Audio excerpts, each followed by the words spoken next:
to talk about intensity because we're going to get into sound, and that's intense. Oh, camping is intense too. But we're talking about intensity of sound. In order to understand the idea of intensity, we need to define it. Intensity is defined as the energy going through some area divided by that area divided by time also. So we define some area here, and we say that there must be energy flowing through this area. Let's see, this is an area A, and there's energy going through it. That's the energy that goes through it. And of course the energy takes some time to go through it. If we waited twice as long, then twice as much energy would go through. That doesn't double our intensity. It just says that the energy, more energy goes through because of time. But I want to know the rate at which energy goes through some area. So the rate at which energy changes is actually called power. So we can redefine intensity to just be power divided by area. All right, and its units then are the units of power. The units of intensity are the units of power divided by the units of area. So we'll say that the units are watts per square meter. Now, intensity is cool, and so I want you to consider somebody, I don't know, let's say this, this is a siren going off right here. And sound is going out from that siren, right? And I guess I'm drawing wave peaks going out from that siren. We're going to be doing this a lot as we move on here. And the issue is, you know that it gets quieter as you get further away, right? You know that it's going to get quieter as we get further away. And the reason it gets quieter is because the wee-oo, wee-oo of the siren is getting spread out. So why don't I ask you, if we're saying the power of the siren is fixed, it's going to keep making that wee-oo, wee-oo sound. If I'm over here, then there's some area that, oh man, this has got to be three-dimensional. This is going to be kind of tricky. There's some area that energy is spread over here. How does that area depend on how far we are away from the source?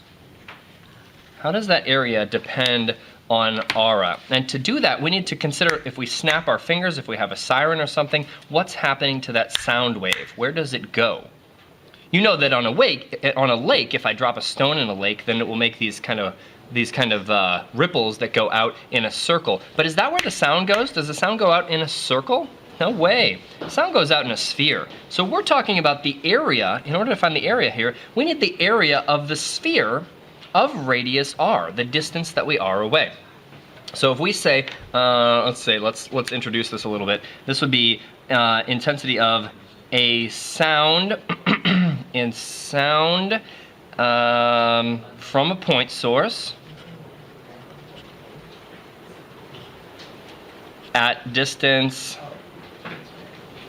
r. Here's our intensity.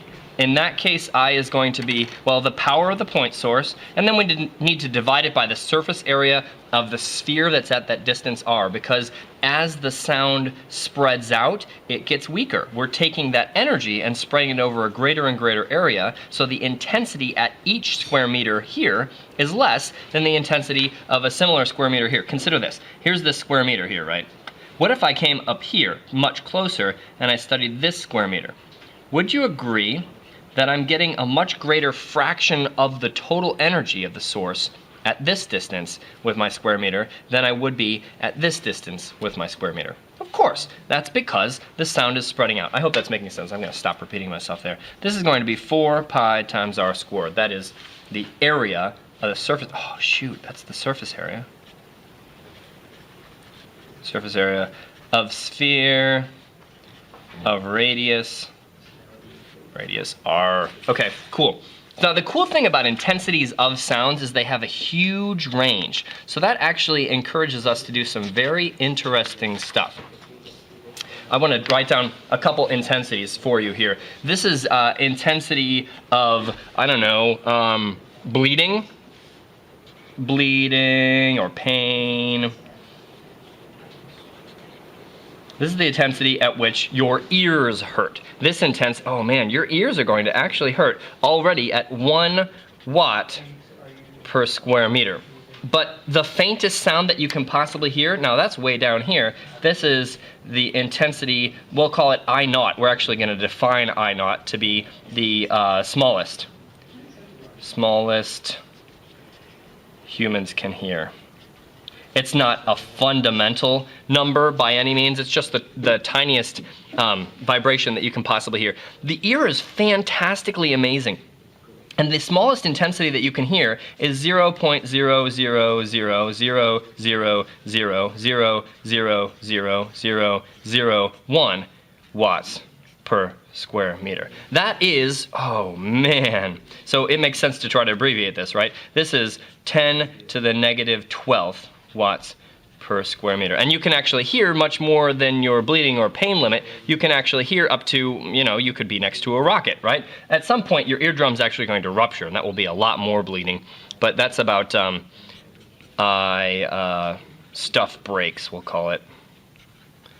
Stuff breaks inside your ear at about 1,000 watts per square meter. So if you do this calculation, this is an interesting calculation about the smallest intensity that human ears can hear. This turns out that it's a vibration. You know, sound is a vibration of air particles, right? So the air particles right in front of your eardrum are vibrating less than a width of one molecule at this intensity. You can hear it in a perfectly silent room. You can hear the vibration of the air molecules even if they move less than one molecule. Your ear is sensitive enough to detect that, which I think is pretty awesome. But I want you to notice that there's a range not just of like 1 to 5, but a range of 10 to the negative 12th to 10 to the 3rd. That's a factor, oh man, that's a factor of, well, let's see this. We can write these out. 1, 2, 3, 1, 2, 3, 1, 2, 3, 1, 2, 3. That's an enormous range of human hearing. In fact, this is a million, this is a billion, this is a trillion. That's a quadrillion. You can hear sounds that are 1 quadrillion times different from other sounds. So we don't like this. This is too big of a range to handle actually writing the numbers. So we introduced this fun system called decibels. And a decibel is a way for us to keep track of a really big range of sounds. So a decibel is related to the idea of loudness. That's an E. A decibel is related to the idea of loudness, not intensity, but intensity level. I'll put another arrow over here and say that a decibel measures intensity level. And I better put that in quotes so that you can dig this. Intensity level. It's not, strictly speaking, intensity because we're going to do a little bit of division. So intensity is going to be defined like this. I want to, not intensity, but intensity level, the decibel. It will be defined like this. I've got intensity, and I want to compare that intensity to I naught, the faintest intensity that you can possibly hear. So this is going to be a dimensionless number. And as we saw before, this number will be anywhere between 1, if intensity is I naught, up to, I guess, a quadrillion. So it's between 1 and 10 to the 15th or something. That's a huge range. So let's instead not just take this ratio, but take the log of it. And for some stupid historical reasons, we use the number 10 here. We ought to use the number E. Can you figure out why we use the number 10? I hate that. Now, instead, we're going to, well, okay, so we use log base 10, which is frustrating, but then there's another historical complication that says we're not just going to do this, which would be very sensible on its own.